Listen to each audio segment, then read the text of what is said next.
اهلا بكم في قناتي عالم منار. لو اول مره بتتابعوني وحابين يوصلكم كل فيديوهاتي دوسوا سبسكرايب وفعلوا جرس النوتيفيكيشن علشان يوصلكم كل جديد.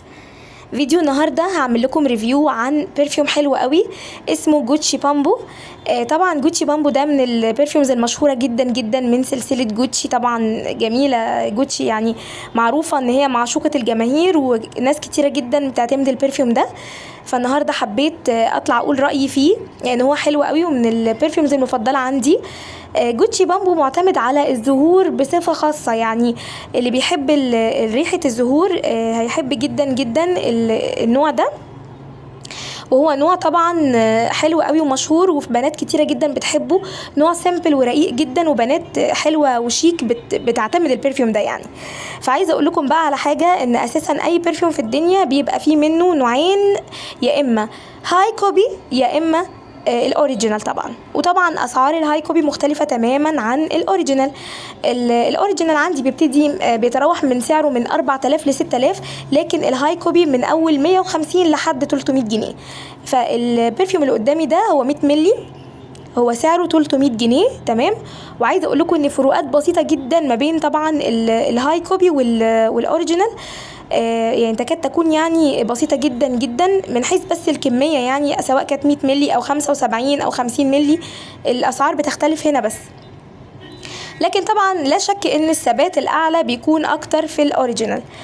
بس كده. فزي ما قلت لكم يعني الموضوع بسيط ما فيهوش حاجه، هي بس الفكره كلها في فكره ان هو يكون الثبات اعلى شويه، بس ماتيريال البرفيوم نفسه بتبقى ثابته في الحاجتين.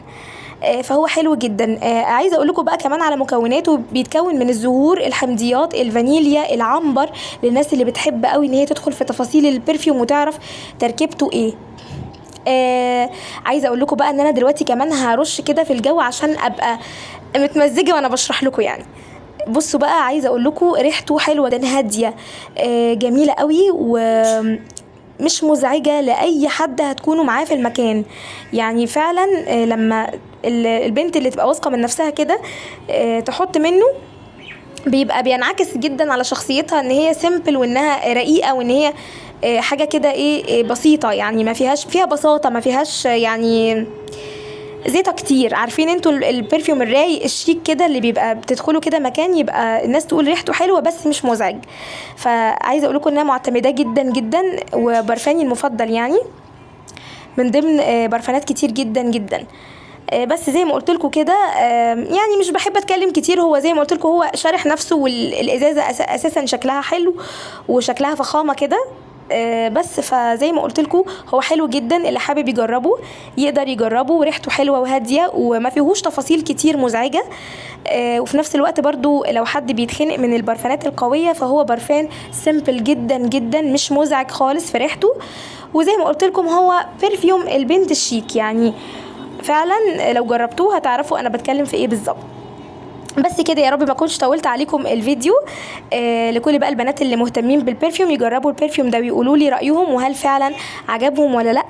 واشوفكم ان شاء الله في فيديو جديد وريفيوهات جديده. باي باي.